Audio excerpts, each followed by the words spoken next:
Bom dia a todos, mais um encontro com Cultura em Páginas, entrando em junho. Como prometido em maio, por conta das efemérides em torno dos 400 anos de morte de Cervantes e Shakespeare, nós falamos de Shakespeare no programa anterior, em maio, falamos da Tempestade, e hoje nós vamos falar da obra-prima do Cervantes, né? Que é o portentoso Dom Quixote. Há obras que têm esse poder, né, de revolucionar toda a literatura de um país e, consequentemente, de um mundo. Então, o Dom Quixote foi essa revolução, né?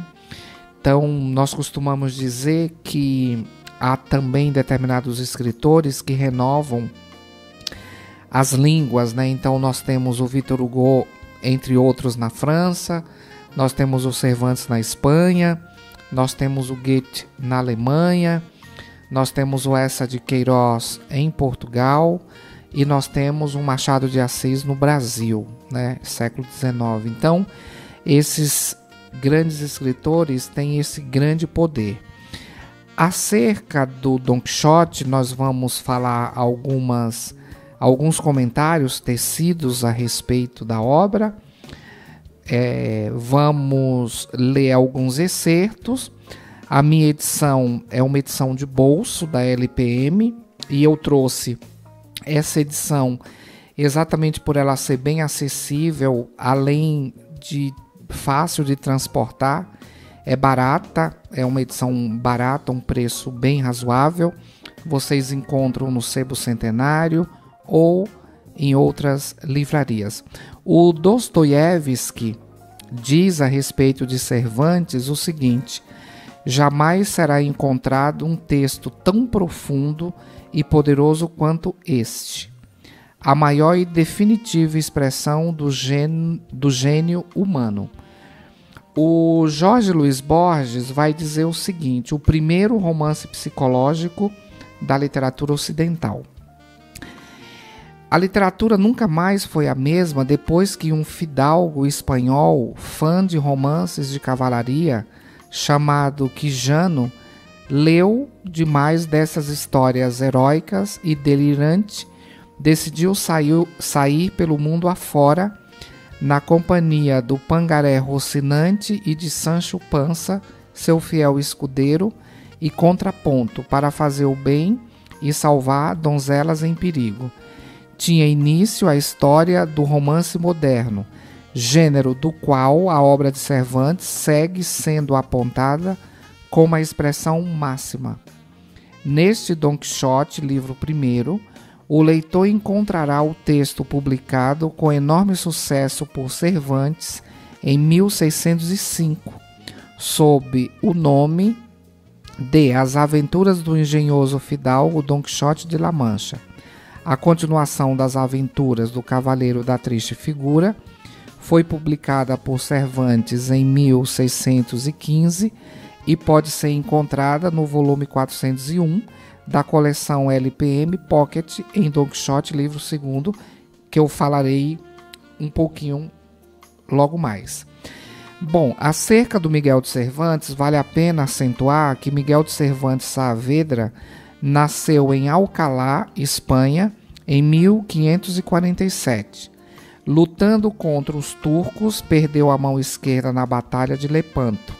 Em 1575, enquanto voltava para a Espanha, foi aprisionado pelos mouros e levado cativo para a Argélia, onde permaneceu até 1580. Libertado, mudou-se para Madrid. As Aventuras do Engenhoso Fidalgo Dom Quixote de La Mancha foi publicado em 1605. Em 1615, a segunda parte do Dom Quixote foi finalmente publicada. Cervantes morreu em 1616, por isso que esse ano nós comemoramos os 400 anos. É autor também de novelas exemplares e outros textos. Não poderíamos deixar de dedicar esse programa a uma voz, Calbi Peixoto, que nos deixou recentemente, e a um grande professor de russo e tradutor, o professor Boris Schneider, que nos deixou também recentemente. Bom, a respeito do primeiro volume, eu gostaria de ler o prólogo, que é uma delícia. O prólogo diz o seguinte: desocupado leitor, não preciso de prestar aqui um juramento para que creias que, com toda a minha vontade, quisera que este livro, como filho do entendimento, fosse o mais formoso, o mais galhardo e discreto que se pudesse imaginar. Porém, não esteve na minha mão contravir a ordem da natureza, na qual cada coisa gera outra que lhe seja semelhante. Que podia, portanto, o meu engenho estéril e mal cultivado produzir neste mundo, senão a história de um filho magro, seco e enrugado, caprichoso e cheio de pensamentos vários e nunca imaginados de outra alguma pessoa? Bem como quem foi gerado em um cárcere, onde toda incomodidade tem seu assento e onde todo triste ruído faz a sua habitação? O descanso, o lugar aprazível, a amenidade dos campos, a serenidade dos céus, o murmurar das fontes e a tranquilidade do espírito entram sempre em grande parte, quando as musas estéreis se mostram fecundas e oferecem ao mundo partos que o enchem de admiração e de contentamento. Acontece muitas vezes ter um pai e um filho feio e extremamente desengraçado, mas o amor paterno lhe põe uma venda nos olhos para que não veja as próprias deficiências. Antes as julga com discrições e lindezas e está sempre a contá-las aos seus amigos como agudezas e donaires. Porém eu, que ainda que pareço pai, não sou contudo senão um padrasto de Don Quixote, não quero deixar-me ir com a corrente do uso, nem pedir-te, quase com lágrimas nos olhos, como por aí fazem muitos, que tu, leitor caríssimo, me perdoes ou desculpes as faltas que encontrares e descobrires neste meu filho. E porque não és seu parente nem seu amigo, e tens a tua alma no teu corpo e a tua liberdade de julgar muito a larga e a teu gosto, e estás em tua casa, onde és senhor dela como é o rei de suas alcavalas, e sabes o que comumente se diz, que debaixo de meu manto ao rei mato. Isto tudo te isenta de todo o respeito e obrigação, e podes do mesmo modo dizer desta história tudo quanto te lembrar, sem teres medo de que te caluniem pelo mal, nem te premiem pelo bem que dela disseres. O que eu somente muito desejava era dar-te mondada e despida, sem os ornatos de prólogo, nem do inumerável catálogo dos costumados sonetos, epigramas e elogios, que no princípio dos livros por aí é uso pôr-se. Não tenho, pois, remédio senão dizer-te que, apesar de me haver custado algum trabalho, a composição desta história foi, contudo, o maior de todos fazer esta prefação que vás agora lendo. Muitas vezes peguei na pena para escrevê-la e muitas a tornei a largar por não saber o que escreveria.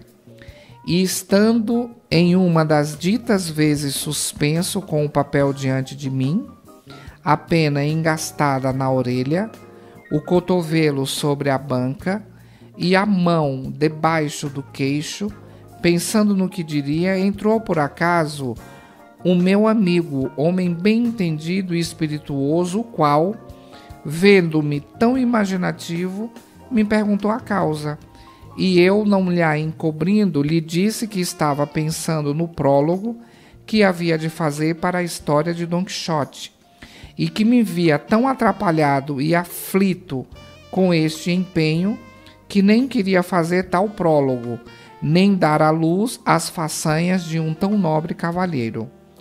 Porque como quereis vós que me não encha de confusão o antigo legislador, chamado vulgo, quando ele vir que no cabo de tantos anos, como há que durmo no silêncio do esquecimento, me saio agora, tendo já tão grande carga de anos às costas, com uma legenda seca, como as palhas, falta de invenção, minguada de estilo, pobre de conceitos e alheia a toda erudição e doutrina, sem notas às margens, nem comentário no fim do livro, como vejo que estão por aí muitos outros livros, ainda que sejam fabulosos e profanos, tão cheio de sentenças de Aristóteles, de Platão e de toda a caterva de filósofos que levam a admiração ao ânimo dos leitores e fazem que estes julguem os autores dos tais livros como homens lidos, eruditos e eloquentes. Pois que, quando citam a Divina Escritura, se dirá que são os santos Tomases e outros doutores da Igreja, guardando nisto um decoro tão engenhoso que em uma linha pintam um namorado distraído e em outra fazem um sermãozinho tão cristão que é mesmo um regalo lê-lo ou ouvi-lo. Então, claro, não vou ler o prefácio inteiro porque é muito longo, mas por aqui dá para a gente ver a maestria deste grande escritor que é o Miguel de Cervantes. Acerca do segundo volume, eu gostaria de ler o seguinte. Em 1615, 10 anos após a exitosa publicação de As Aventuras do Engenhoso Fidalgo Dom Quixote de La Mancha, volume que eu tenho aqui em mãos da LPM, Cervantes ofereceu ao mundo a segunda parte da sua obra, que o leitor agora pode lê-la. Também nesta continuação, o protagonista autodenominado Dom Quixote, que leu romances de cavalaria demais e decidiu sair pela Espanha fazendo o bem e corrigindo as injustiças, é acompanhado pelo genial Sancho Panza. A relação de amizade entre os dois é tão forte quanto nunca, temperada pela melancolia e imaginação da narrativa. Cervantes, que morreu pobre em 1616, despediu-se assim de uma vida sofrida, com a mágica história de um fidalgo desajustado que, exatamente pela sua força criativa, desafia definições, suscita as mais variadas leituras e encanta leitores de todas as culturas e idades. Então fica aqui, portanto, o nosso desejo veemente que os nossos ouvintes, quem ainda não se deparou com essa obra portentosa e maravilhosa, leia o quanto antes. Repito ainda que a edição que eu tenho em mãos é da LPM e traz, portanto, 2 volumes. Não poderíamos encerrar sem uma belíssima canção, e a música escolhida para encerrar este programa acerca do Dom Quixote de Miguel de Cervantes é uma música do Gypsy King, que muita gente conhece esse grupo, fez muito sucesso no Brasil, e se chama Vento da Areia ou Viento della Arena. Leiam, sejam felizes.